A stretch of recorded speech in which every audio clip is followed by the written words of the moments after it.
네, 우리 인사 한번 할까요? 안녕하세요. 네, 반갑습니다. 앞으로 이제 예배에 우리가 노엘 동물병원에서 얼마간 드릴지 모르지만 우리 시안이 때문에 저한테 미안해 하지 않으셨으면 좋겠어요. 앞으로 저희가 얻어갈 그 가족들은요, 저런 자녀들을 많이 갖고 있는 그 가정들이기 때문에 저도 꿋꿋하게 설교하려고 하고요. 그리고 또 아이가 혹시 돌아다녀도 이 자리에 있는 것 자체가 예배의 연장이니까, 교육이 되니까 전혀 불편해하지 않으셨으면 좋겠고, 그래서 제가 오늘 설교를 준비하다가 살짝 고민했어요. 짧게 해야 되나 아니면 해야 할 말을 다 해야 하나. 해야 할 말을 다 하기로 그렇게 결심을 하고 저 하나님의 말씀을 좀 나누도록 할게요. 요즘 뜨겁게 주목받고 있는 외상센터 의사 이국종 교수님이 계세요. 그분에 대한 이야기로 좀 말씀을 시작하려고 해요. 그분의 아버지는 6.25 전쟁에서 한쪽 눈을 잃고 팔다리를 다친 2급 장애인 국가유공자세요. 국가유공자 의미는 참 좋은데 국가유공자의 현실은 참으로 잔인했어요. 그는 정말 찢어지게 가난했고요. 그리고 병신의 아들이라는 친구들로부터 시달림을 받아야 됐어요. 이국종 교수님이 중학교 시절에 축농증을 심하게 앓았는데 그 축농증을 고치기 위해 병원에 가서 국가유공자 의료복지카드를 내밀었을 때 대부분의 병원들은 반응이 싸늘했어요. 진료를 거부하고 문전박대를 당했었어요. 그때 외과의사 이학산 선생님을 이국종 교수가 만난 거예요. 청소년 이국종이 의료복지카드를 내밀었던 그 복지카드를 본 이학산 선생님이 이렇게 말했어요. 아버지가 정말 자랑스럽겠다. 이학산 선생님은 청소년 이국종을 마음을 다해 치료했고 격려했어요. 앞으로 열심히 공부해서 훌륭한 사람 되기를 바란다. 이 한마디가요, 중학생 이국종의 미래를 바꾼 거예요. 축농증만 치료한 게 아니에요. 인생의 방향, 가치, 목적, 꿈을 달라지게 만들었던 거예요. 중학생 이국종, 그가 병원에 가서 내밀었던 국가유공자 의료복지카드, 똑같은 복지카드를 본 거예요. 그런데 어떤 사람의 반응은 무시와 냉소였고 어떤 사람의 반응은 존경과 격려였다는 거예요. 무엇의 차이일까요? 결핍과 부족함을 바라보는 관점의 차이인 거예요. 결핍과 부족함을 바라보는 관점의 차이가 바로 이런 차이를 만들어낼 수 있었던 거예요. 현실보다 현실을 바라보는 관점이 우리의 미래를 결정하죠. 저는 오늘 그리스도인으로 살아가는 우리에게 지금 마주하고 있는 이 현실을 어떻게 이해하고 어떤 관점으로 바라보고 살아야 하는가를 말씀을 통해 좀 더 나누고 싶어요. 자, 그리스도인은 우리가 지금 마주하고 있는 이 시대 현실을 어떻게 이해하고 어떤 관점으로 바라봐야 할까요? 민수기 13장에 이스라엘 백성은 가데스 바네아 바란광에 텐트를 쳤죠. 모세와 이스라엘 백성이 여기까지 오기까지는 정말 놀라운 하나님의 은혜였어요. 기적이었고요. 그리고 간증거리가 차고 넘쳐요. 이스라엘은요, 체험만 있었던 게 아니에요. 시내산에서요, 하나님의 말씀을 받고요, 그 말씀대로 살아보겠다고 결심했었어요. 그리고 그 결심한 길을 가는데 공동체가 함께 갔어요. 혼자 가면 외롭잖아요. 그런데 공동체가 함께 가는 길이었어요. 그러니까 이스라엘의 출발은 아주 위대한 출발이었어요. 아주 풍성하고 멋진 출발이었어요. 가데스 바네아에서 이제 가나안을 이제 코앞에 두고 있어요. 손으로 잡으면 잡을 수 있을 것 같은 거리에 가나안이 왔어요. 젖과 꿀이 흐르는 땅이래요.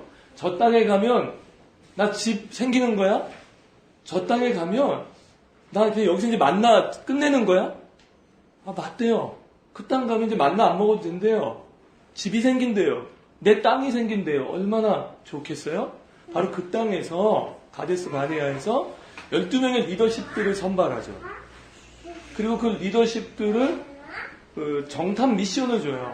그래서 40일 동안 가나안 땅을 정탐하도록 합니다. 상상해 보시겠어요? 자, 우리 중에 12명을 뽑았어요. 대충 뽑았겠어요? 잘 뽑았겠어요? 하나님이 감자교회 부르셨을 때 대충 뽑으실까요? 잘 뽑으실까요? 정말 엘리트들 뽑았을 거예요. 그리고 40일 동안 보냈다고요. 그러면 남아있는 사람들은 얼마나 희망 속에 기다릴까요? 얼마나 기대하겠어요? 우리 아들들이요, 아침에 아빠가 출근할 때요, 저녁에 기다려. 아빠 오늘 피자 사올 거야? 그 아빠 들어올 때 뭘 보겠어요? 손에 피자 있는 거 보는 것처럼 지금 40일 동안 기다리고 있는 이스라엘 백성 안에 얼마나 놀라운 설레임이 있겠냐고요. 아, 근데 그 설레임이 맞았어요. 12명의 정탐꾼들이 돌아오는데 그 손에 씨알 굵은 포도 열매. 지금까지 본 적이 없어요. 근데 분명히 맛있을 것 같아. 이건 유기농이야. 이건 정말 맛있을 것 같은 것들을 갖고 오는 거죠. 맞았어요. 그런데 그 12명 중에 10명의 정탐꾼의 이 보고가 충격이었어요. 그 땅은 좋대요. 맞대요. 정말 살고 싶은 땅이래요. 먹고 싶은 것도 많대요. 그런데 문제가 있대요. 그 땅에 사는 가나안 원주민들은 너무 세서 우리가 들어갈 수 없다는 거예요. 그냥 차라리 우리 여기서 죽는 게 낫다는 거예요. 가지 말자는 거예요. 그렇게 이야기했어요. 근데 2명의 정탐꾼은 뭐라고 얘기해요?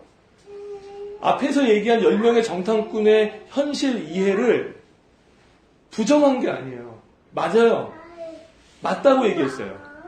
그런데 우리는 하나님이 약속하셨기 때문에 들어가자고 얘기하는 거예요. 갈 수 있다고 얘기하는 거예요. 자, 보세요. 똑같은 현실에, 똑같은 기간에 똑같이 살아가는데요. 10명의 정탐꾼은 우리는 가면 죽겠다라고 말하면서 한 발자국도 움직이지 못하고요. 그러면 가지 말자는 얘기는 무슨 얘기인지 아세요? 돌아가자는 얘기예요. 2명의 정탐꾼은 우리는 할 수 있다고 말해요. 자, 아까 우리 장로님 기도해 주셨어요. 오늘날 우리 그리스도인들은요, 똑같은 시대 현실 속에서 똑같은 24시간을 살아가는데요. 어떤 사람들은요, 믿음으로 하나님의 일들을 보면서 소망 중에 걸어가는 사람들이 있고요. 어떤 사람들은요, 세상이 쏟아내는 그 냉소를 온몸으로 받다가 그 냉소에 쩔었어요. 나도 그 냉소 속에서 이러지도 못하고 저러지도 못하는 상황 가운데 놓이게 된다는 거죠. 자, 이것도 역시 무엇의 차이일까요? 똑같은 현실을 바라보는 관점의 차이예요. 그래서 저는 오늘 이 10명의 정탐꾼의 관점을 조금 더 세밀하게 관찰해 보고 싶은데요. 이 10명의 정탐꾼이 보고 있는 이 현실 이해에는 뭔가 하나가 빠진 게 있죠. 뭐가 빠졌을까요? 믿음이 빠졌죠. 좀 더 꼬집어서 이야기해 볼게요. 하나님의 약속을 신뢰하는 그 믿음이 빠진 거예요. 현실을 이해하고 현실을 분석하는 거 좋아요. 그런데 그 분석된, 이해된 현실 속에서 하나님의 약속을 신뢰하는 믿음이 빠졌을 때에 어떤 일들이 벌어지는지를 제가 지금부터 좀 말씀드리려고 하는데 한번 내 인생의 거울이 돼서 체크해 보시겠어요? 하나님을 향한 믿음이 빠져버린 현실 이해는 그리스도인의 삶에 어떤 모습을 가져다 주는가? 첫째, 자기 판단과 생각이 절대적 기준이 돼요. 오해하지 마세요. 생각하지 말라는 것도 아니고요. 판단하지 말라는 거 아니에요. 오히려 그리스도인은 건강한 생각과 판단을 가지고 살아가야 되죠. 그런데 그 판단과 생각의 기준이 절대적이 되는 거예요. 어떤 일정 수준의 선을 넘어버리는 거예요. 이건 무엇이냐면 내가 하나님의 자리에 서게 되는 거예요. 내가 하나님의 위치에 서게 되는 거예요. 내가 하나님의 자리에 있게 되는 거예요. 이렇게 되면요, 어떤 일이 벌어지냐면요, 언제나 어떤 그 사람이나 어떤 상황을 보고요, 내가 최종 판정단이 돼요. 그래서, 몇 점 할 수 있고, 없고. 하나님이요, 정탐꾼을 허락하신 이유는요, 전쟁을 할 수 있다, 없다를 정탐하라고 하신 게 아니에요. 전쟁의 가부를 물으려고 정탐꾼을 보내신 게 아니라고요. 하나님이 정탐꾼을 보내실 때, 야, 너희 가가지고 전쟁을 할 수 있겠는지, 없겠는지 그걸 봐. 라고 보내신 게 아닌데, 무엇을 보냈냐면, 우리 앞으로 전쟁할 건데, 어떻게 할 거야? 그 땅은 어떻게 생긴 거야? 우리 어디로 들어가야 돼? 그리고 어떻게 싸워야 돼? 이것을 정탐하려고 보냈는데 어느 순간 이 사람들의 마음에 뭐가 들어온 거냐면 자기 생각과 판단이 절대적 기준이 돼서 할 수 있다, 없다를 이야기하는 거예요. 이거 어떤 거 같냐면요. 다 군대 나오셨잖아요. 이등병이요. 전쟁을 할 수 있다, 없다라고 말하는 게 맞는 건가요? 이등병은요. 전쟁을 어떻게 할 것인가에 집중하는 거예요. 전쟁은 누가 결정하는 거냐면요. 지휘관이 결정하는 거예요. 하나님이 그들을 정탐꾼으로 허락하신 이유는요. 할 수 있다 없다를 듣고 싶어서가 아니에요. 그 땅을 어떻게 우리가 취할 것인가를 같이 고민하고 같이 이해하고 같이 기도하도록 한 거예요. 자, 우리 함께 기억할까요? 할 수 있다 없다는요. 온 세상의 주인이시고 이 세상의 경영자이신 하나님의 권한이세요. 특히 교회는 더 그래요. 교회는요, 우리가 바라보고 있는 현실 때문에 할 수 있고 없고를 결정하는 공동체가 아니에요. 교회는요, 하나님이 절대적 권한을 갖고 계세요. 우리는 뭘 하면 되냐면요, 하나님의 뜻을 알아채야죠. 하나님의 뜻에 관심을 가져야죠. 내 욕구보다 내가 지금 갖고 있는 필요보다 필요 이해해요. 욕구 빨리 컸으면 좋겠죠. 조금만 더 같이 앉아서 막 엄마하고 막 할렐루야 아멘 하면 좋겠죠. 그런데 그거보다 더 중요한 게 있어요. 하나님의 뜻을 같이 알아채고요. 제가 왜 알아챈다고 표현하냐면요. 알아채보지 않고는, 알려고 애써보지 않고는 알 수 없는 게 하나님의 뜻이기 때문이에요. 그걸 알아가는 가운데 함께 걸어가다 보면 할 수 있다 없다를 넘어선 하나님의 승리와 역사를 경험하게 하실 거예요. 자, 기억하십시오. 자신의 생각과 판단이 절대적 기준이 돼요. 두 번째, 교만과 열등감 사이를 오고 가게 돼요. 이것도 왜 정탐꾼들이 이제 자기가 가진 역량과 환경을 보고 내가 가진 능력과 내가 이 정도면 되겠다.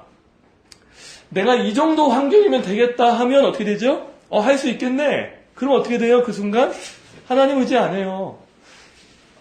그냥 할 수 있어요. 그러니까 교만해져요. 그냥 내가 가진 자원과 상황을 보니까 이건 안 되겠는데.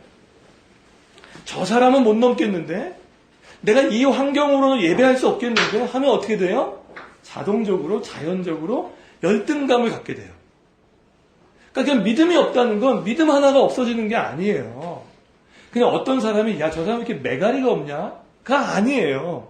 그게 우리의 마음에 열등감과 교만을 넘나드는 그런 사람이 되게 만들죠. 그러니까 이스라엘이 정탐꾼 10명이 판단해 보니까 이건 안 되겠어요. 이거는 답이 나왔는데 이건 아니야. 이렇게 하면 우리는 반드시 죽어. 그러니까 어떻게 되냐면 자기 비하로 이어지죠. 그리고 현실을 더 과장해요. 왜 우리가 제가 이제 농구 시합을 하는데요. 흑인들하고 농구했어요. 근데 흑인들하고 농구할 때 내가 흑인들하고 안 될 것 같잖아요. 그럼 안 될 것 같으면요, 그 흑인이 분명히 70cm밖에 점프를 못 뛰는데, 제가 뭐라고 얘기하냐면, 1m 50은 뛴다고 말해요. 왜? 안 될 것 같으니까. 그 현실을 더 과장하고요, 과장하는 만큼 내가 비하가 되는 거죠. 그래서 이렇게 얘기합니다. 우리는 스스로 보기에도 메뚜기 같다고. 아마 걔네들 볼 때도 메뚜기 같을 거야. 감자교회를 바라보는 세상은 우리를 뭐라고 얘기할까요? 우리 스스로 그랬다고 얘기해요. 근데 여러분 솔직히 그 정도는 아니잖아요. 메뚜기 아니잖아요. 그리고요, 그 사람들의 가나안 원주민들이 이스라엘을 메뚜기로 보고 있을 거라고요? 아니잖아요. 이스라엘을 바라보고 있는 가나안 원주민들의 시선에는요, 두려움이 있었어요. 왜냐하면 하나님께서 붙드신 이스라엘 백성에게 벌어지는 이 하나님의 역사를 본 가나안 원주민들은, 그 소문을 들었던 사람들은 하나같이 이스라엘 때문이 아니라 이스라엘과 함께 하시는 그 하나님 때문에 두려워했다고요. 그 정도 아니잖아요. 그런데 더 크게 만들고 스스로 메뚜기와 같다고 말하게 만드는 자리로 갈 수밖에 없게 되는 거죠. 세 번째, 자기를 합리화하기 위해서 다른 사람을 끌어들여요. 이 정탐꾼 10명의 보고가 워낙 셌어요. 와우, 강력했어요. 어떻게 됐죠? 이스라엘 전체가 통곡합니다. 전체가 통곡해요. 그 통곡은요, 원망으로 바뀌었어요. 분노로 바뀌었어요. 결국 어디까지 갔냐면 모세 탄핵하세요. 모세 탄핵하고 우리 다시 이집트로 돌아가재요. 이거 이집트로 돌아간다는 건 뭐예요? 하나님 떠나겠다는 얘기죠. 저는 미국에서도 이민자분들 만났을 때도 그렇고요. 여기서 한 달 동안 제가 좀 신방을 많이 다녔어요. 근데 이렇게 얘기하더라고요. 교회 다녀봐야 소용없대요. 교회 가면 오히려 더 머리만 아프대요. 교회 다녀봐야 하나님 만나는 영적 경험 별로 할 수 없다고 얘기하면서 하나님을 떠나더라고요. 근데 또 이렇게 될 때요, 죄는요, 공범을 반드시 만들어요. 죄는요, 전염병처럼 번져요. 내가 할 수 없기 때문에 그 사람도 할 수 없어야 돼요. 내가 못하는 걸 저 사람이 할 수는 없어요. 내가 못하면 저 사람도 못해야 돼요. 내가 세상에 대해서 악의적 감정을 갖고 있으면 긍정적으로 바라보는 사람 보면 화나요. 내가 세상을 바라보면 쏟아내는 시선이 온통 원망이면 감사, 행복 얘기하면 짜증난다고요. 이 사람들이 지금 뭐 하고 있냐면 자꾸 자신들의 정탐을 정당화하기 위해서 공범을 만들어내고 있는 장면을 보고 있죠. 그 결과를 우리는 너무나 잘 알고 있어요. 그냥 평생을 시달리고 살아요. 제가 이민자들 그 집을 많이 갔거든요. 정말 대저택에 사는 분도 있고요. 아직은 아파트에 사시는 분도 있는데요. 저는 거기서 결론을 내렸어요. 절대 우리가 갖고 있는, 살고 있는 집의 조건이나 환경이 그분의 마음에 하나님의 은혜를 가져다 주는 건 아니에요. 어떤 분은 그 큰 집에 사는데요, 한 평도 못 가진 사람처럼 시달리며 평생을 살아요. 방황해요. 힘들어요. 살고 싶지 않다고 얘기해요. 이건 뭐예요? 현실을 바라보되 그 현실 넘어서 역사하시는 하나님에 대한 관점을 잃어버렸기 때문이에요. 그 결과 이스라엘의 모든 사람들은요, 광야에서 생애를 마감했어요. 오늘 선택하세요.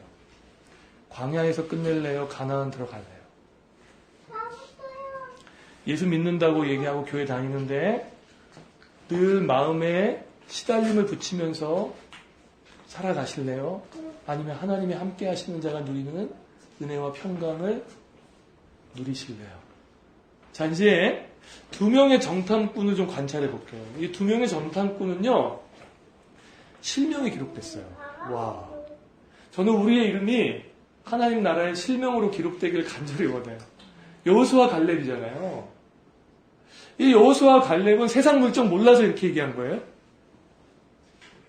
세상 물정 몰라서 이렇게 얘기한 겁니까? 아니에요. 여호수아와 갈렙도요, 10명의 정탐꾼이 바라보고 있는 현실을 정확하게 꿰뚫어 보고 있었어요. 아니, 오히려 더 예리해요. 무엇 때문에 어려운지, 무엇 때문에 힘든지 다 알아요. 우리는 여기서 한 가지 꼭 넘겨짚고 가야 돼요. 현실 이해가 없는 믿음은 광신이죠. 현실 이해가 없이 그냥 믿음으로 점핑하는 것은 우리의 삶을 다루어내지 못해요. 그러나 현실이 무엇인지를 분명히 알고 예리하게 지켜보고 있는데 그 안에서 하나님의 약속을 믿는 믿음으로 바라보는 하나님의 백성들은 그 현실 속에서도 하나님의 일하심을 경험할 수 있다는 거예요. 그 특징을 좀 살펴볼게요. 첫째는요, 하나님의 약속의 그 믿음과 그 약속의 말씀으로요, 사람들의 마음과 시선을 옮기려고 해요. 그러니까 여호수아와 갈렙이 우리 할 수 있다고 말한 거, 이거 전쟁 영웅 되고 싶은 영웅 심리 아니죠? 이거 그 긍정적인 사고방식 아니죠? 여호수아와 갈렙이 그렇게 얘기한 건 뭐예요? 우리가 가진 자원이 저들보다 크다고 얘기하는 거 아니죠? 이건 뭐죠? 심플해요. 하나님 약속하셨잖아요. 언제부터 약속하셨어요? 아브라함 때부터 약속했잖아요. 어릴 때부터 그 약속 듣고 컸잖아요. 어릴 때부터 그 약속이 희망이었잖아요. 어릴 때부터 그 약속이 우리의 소망이었잖아요. 그리스도인에게 하나님의 말씀이 소망이잖아요. 하나님의 약속이 희망이잖아요. 그러니까 여호수아와 갈렙은 영웅 심리로 이런 얘기하는 거 아니고 긍정적인 사고방식으로 이런 얘기하는 게 아니라 하나님이 약속하셨기 때문에 이 약속을 이루실 분 믿고 우리 가자는 거잖아요. 그래서 이 여호수아와 갈렙이 이 전쟁의 그 승리와 패배의 기준을 어떻게 두고 있냐면 이거 한번 따라해 주시겠어요? 하나님이 우리를 기뻐하시면 이거예요. 하나님이 우리를 기뻐하시면. 그러니까 감자노예가 딱 섰어요. 뭘 봐야 돼요? 우리 뭘 봐야 돼요? 하나님이 우리를 기뻐하시는가에 관심이 있어야죠. 하나님이 우리를 기뻐하시는가. 그런데 성경을 읽어보니까요. 하나님이 기뻐하시겠다고 공개적으로 밝히신 게 있어요. 그게 뭐냐면요. 믿음이에요. 히브리서 11장 6절에서 얘기했어요. 믿음이 없이는 하나님을 기쁘시게 하지 못하나니 그가 하나님께 나아가는 자는 반드시 그가 살아계신 것과 자기를 찾는 자들에게 상 주시는 이심을 믿어야 할지니라. 저는 감자교회 이렇게 하려고요. 하나님이 기뻐하시는 교회가 되길 위해서 믿음으로 기도할 거고요. 반드시 그가 살아계신 걸 믿어요. 자, 여기 있는 분들에게 물을게요. 하나님 살아계신 거 믿으세요? 자기를 찾는 자들에게 상 주신 분임을 믿으세요? 저는 믿어요. 그래서 얘기한 거예요. 그래서 외친 거예요. 이렇게 외치면요. 이미 대세가 기울은 거 알아요. 10명의 말에 사람들이 온통 마음을 빼앗겼다는 거 알아요. 이 타이밍에서는 사회생활 잘하는 눈치 빠른 사람이면 이런 얘기 하면 안 돼요. 슬쩍 묻어가야지. 나중에 기회를 봐야지. 그런데 얘기하잖아요. 왜요? 하나님이 기뻐하시는 것에 대한 마음이 있기 때문이에요. 앞으로 우리 하나님이 기뻐하시는 걸 좀 더 발견해 갈 수 있으면 좋겠어요. 자, 두 번째는요. 이것도 한번 따라해 주세요. 너무 신나요. 소망을 잃지 않는다. 아멘. 왜 소망을 잃지 않는지 제가 잠깐 말씀드릴게요. 그럼 아무리 시대의 현실이 절망적이고요. 우리를 둘러싸고 있는 전망이 비관적이어도요. 하나님의 사람은 소망을 잃지 않아요. 왜냐하면요.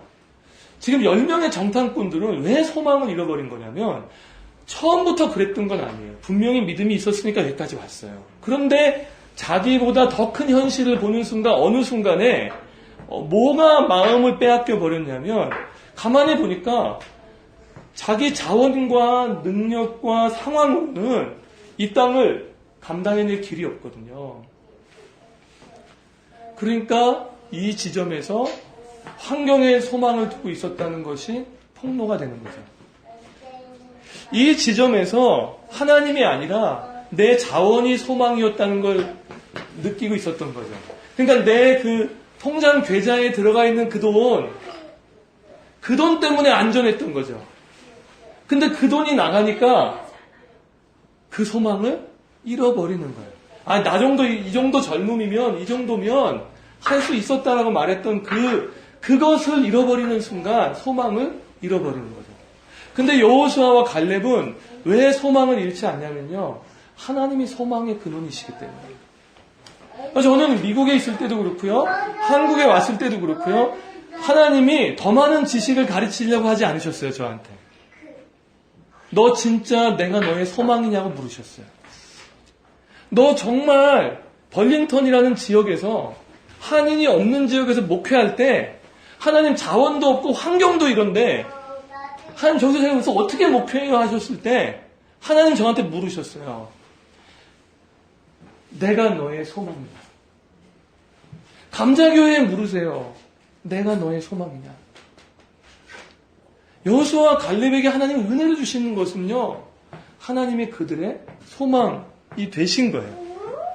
그래서 이 사람들이요. 뭘 하냐면요. 자기가 할 수 있는 수준에서 최선을 다해요. 이쯤 원망했으면 포기해야 돼요. 이쯤 울잖아요. 막 모세도 탄핵될 위치에 있어요. 지금 아슬아슬해요. 그런데요. 그 사람들을 향한 끈을 놓치지 않고요. 지금 내가 할 수 있는 것에 최선을 다합니다. 그게 뭔지 아세요? 옷을 찢는 거였어요. 여호수아와 갈렙이 고민했어요. 쟤네들은 나하고 말이 안 통해. 하고 끝난 게 아니고요. 말은 안 통하는데 내가 가진 소망이 진짜잖아요. 내가 믿는 예수가 진짜잖아요. 저들도 그 소망 가졌으면 좋겠고 저들도 이 믿음 가졌으면 좋겠잖아요. 근데 할 수 있는 게 없잖아요. 근데 그 할 수 있는 게 없는 과정 중에 최선을 다하는 게 뭐였냐면 옷을 찢는 거였다고요. 근데 찢어버려요. 옷을 찢는다는 건 뭐냐면 하나님 앞에서 우리가 하고 있는 행동에 대한 슬픔을 표현하고 그리고 지금 우리 이스라엘이 하고 있는 이 선택이 얼마나 위험한 선택인가를 몸으로 보여주는 영적인 퍼포먼스였잖아요. 그걸 하는 거예요. 왜? 이 옷을 찢어서라도 우리의 마음이 찢길 수 있다면. 내가 눈물을 흘려가면서도 저들이 다시 돌아올 수만 있다면 내가 할 수 있는 최선을 여기서 다 하겠다는 거였어요. 이게 소망을 가진 사람들의 특징이에요. 그래서 우리 그리스도인의 소망은요. 뜬구름 잡는 소망이 아니고요. 오늘 내게 주어진 그 하루를 정말 하나님께서 맡겨주신 인생을 맡은 자처럼 아주 신실한 청지기 같이 살아갈 수 있게 되는 거죠. 감자교회 이야기 좀 할게요. 감자교회가 바라보고 있는 정탐 현실은 좀 어떤가요? 제가 이렇게 우리 장로님한테 메일을 보낼 때 이렇게 메일을 보냈어요. 겨자씨만큼 작다고. 네, 우리 겨자씨만큼 작아요. 여기서 한두 가정 더 오면 옮겨야 될 것 같은데요. 10가정이 아니라.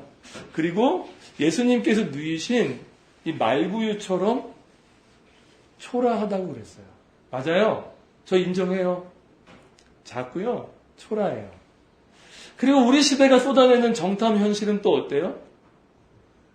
교회 안 다니고 싶어 하고요. 제가 그래서 만나봤던 젊은 세대들은요. 젊을수록 더 냉소적이고 날이 서 있던데요. 아주 날카롭게 아주 냉소적으로 바라보고 있던데요. 교회를 다니는 사람들은 또 어때요? 교회를 다니는 사람들조차 하나님에 대한 기대와 관심을 좀 접었어요. 더 이상 교회를 기대하지 않아요. 교회에서 하나님을 만나는 영적 체험이 사라졌어요. 구글로 검색하면 얼마든지 알 수 있는 정보는 쏟아지는데 정보 말고 오늘 우리 가운데 역사하시는 살아계신 하나님을 체험하는 그 체험들은 점점 더 사라지고 있어요. 맞아요. 그래서 교회를 세상이 걱정한다고 얘기해요. 자, 여기까지 맞는데요. 그러면 우리를 향하신 하나님의 말씀으로 보는 관점으로 한번 말씀드려 볼까요? 하나님은 여전히 이 시대에도 살아계시고 교회를 통해서 사람을 부르시고 그 사람을 구원하시며 예수의 사람으로 온전히 세우시는 분이세요. 우리가 겪고 있는 경험, 현실, 능력보다 하나님의 구원 역사, 하나님의 말씀이 더 크시기 때문에 우리 감자교회는 소망을 말할 수 있어요. 믿음의 관점으로 하나 더 말씀드릴게요. 외형적 숫자로는 작죠. 그런데 믿음의 관점으로 보면요, 여기 앉아 계신 한 분 한 분이 천하보다 귀하다고 분명히 말씀하셨죠. 천하보다 귀하세요. 씨앗은 크기로 가치를 결정하는 게 아니죠. 씨앗의 가치는 생명력이 있죠. 하나님께서 감자교회에 원하시는 건 생명력이죠.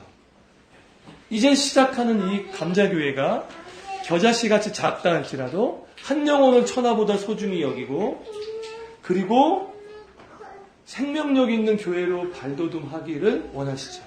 말구유처럼 초라해요. 병원이 초라한 건 아니에요. 병원은 원더풀해요. 근데 저도 말씀을 전하거나 하는 이 모든 예배 환경은 아직 우린 초라해요. 이건 맞아요. 그런데 성경을 읽어보면요, 주님이 낮은 데로 임하세요. 주님은요, 낮은 데로 임하세요. 그래서 이렇게 얘기하셨어요. 마음이 가난한 자들에게 복이 있다니 천국이 너희 것이다. 우리 그런 관점에서 감자교회 시작을 바라보면요, 세상은 어떻게 얘기하든지 저는 신경 안 써요. 하나님이 뭐라고 하시는가가 되게 중요한데요, 감자교회 시작은요, 오히려 이렇게 시작하기 때문에 하나님과 더 믿음의 관계로 끈끈해질 수 있는 축복의 통로 아닐까요? 우리 이렇게 시작하기 때문에요, 야, 저 교회가 저렇게 됐어? 우리 아마요, 예배당 옮기면 울걸요? 우리 한 20, 30평 예배당 공간이어도 이 감자교회 스토리를 모르는 분이 오면 왜 이렇게 작아? 하겠지만, 여기서 시작해서 한 발자국씩 올라간 우리의 히스토리 속에서 보면요, 놀라운 하나님의 역사와 기쁨을 경험하게 하실 거거든요. 그런 차원에서 보면 하나님의 역사 아닌가요? 우리 지금 마음이 가난해질 수밖에 없어요. 개척교회라 부담 안 가지셨으면 좋겠어요. 근데 가난해지시는 건 좀 좋을 것 같아요. 가난해지시면요, 하나님이 우리를 부욕해 하시는 역사를 경험할 수 있는 축복의 통로가 되지 않을까요? 우리 사랑하는 감자교회 공동체 여러분, 아버지가 자랑스럽겠구나, 그 말 한마디가요, 그 관점 어린, 그 관점으로 바라본 그 말 한마디가 이국종 교수님의 인생을, 미래를 바꾼 것처럼요, 우리 교회가 선포하는 그 말씀 한마디 때문에요, 여기 있는 우리나 교회 밖에 있는 사람들이나 그 말씀의 한마디 때문에 인생이 바뀌는 교회 공동체가 되기를 간절히 소망합니다. 우리는 하나님의 자녀입니다. 병신의 아들이 아니고요, 욕먹는 하나님의 백성이 아니고요, 아무리 욕먹고 부족해도 예수님의 핏값으로 구속하신 하나님의 자녀예요. 그래서 오늘 던지는 이 말씀 한마디가 우리를 살릴 거고, 그렇게 말씀으로 살아가는 여기 계신 모든 우리 감자교회, 감자가족 여러분이 마주하는 삶의 자리에서 만나는 사람들에게 던지는 그 한마디 때문에 그들의 미래가 달라지고 변화되는 복된 교회 공동체가 되기를 주님의 이름으로 축원합니다. 자, 우리 찬양하고 같이. 근데 굉장히 조용해요. 엄마들이 교육을 잘 시키셨나봐요. 이곳에 임하신 하나님 나라, 하나님 마음으로 알아보리라. 먼저 그 나라 그 뜻 구하며 나의 삶 드리리. 주님이 맡긴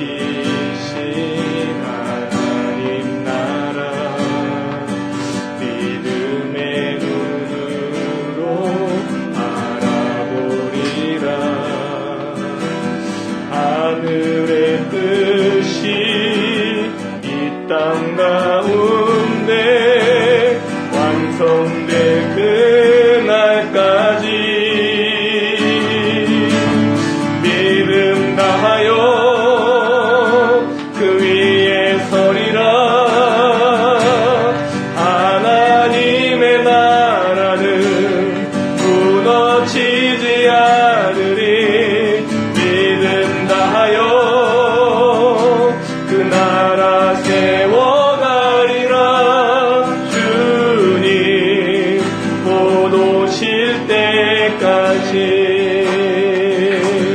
믿음 다하여 그 위에 서리라.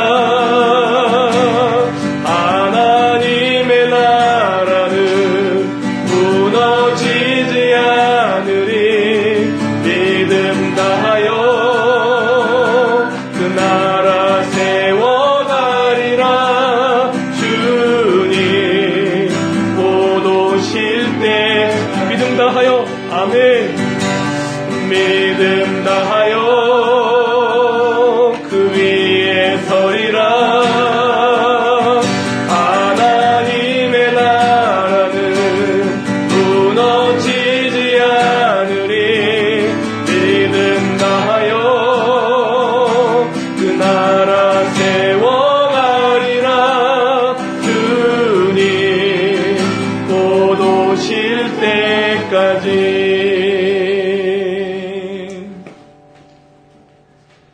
하나님, 우리가 하나님의 살아계심을 믿습니다. 그리고 자기를 찾는 자들을 기뻐하시며 상 주시는 분임을 분명히 믿습니다. 감자교회의 첫 예배를 이렇게 은혜 가운데 드리게 하시니 감사합니다.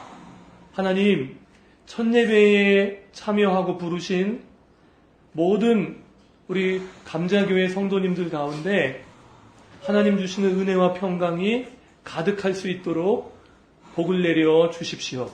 아버지, 이 예배를 드리면서 그리스도인으로 한 주간을 살아가는 우리 모든 성도들의 신앙과 가정과 비즈니스와 인간관계 속에 믿음으로 살아가는 자에게 주시는 소망과 하나님을 경험함이 넘치도록 인도해 주십시오. 드립니다. 바칩니다. 하나님, 우리 감자교회의 재정의 주인이시며 이 교회의 모든 기업의 주인이신 하나님께서 우리의 모든 헌금을 받으시고 이 교회를 경영해 주시기를 원합니다. 처음부터 마음을 넉넉하게 갖기를 원합니다. 처음부터 우리의 모자람만 보는 것이 아니라 우리를 통하여 또 다른 누군가를 섬기려고 부르신 하나님의 관점과 손길을 보길 원하오니 하나님 역사하여 주시고 함께하여 주십시오. 지금은 우리 주 예수 그리스도의 은혜와 하늘아버지의 놀라우신 사랑과 성령 하나님의 감화, 감동, 교통하심이 예배 가운데 하나님의 관점으로 살기를 원하는 모든 성도들 위해 영원토록 함께 하시기를 축원합니다. 아멘.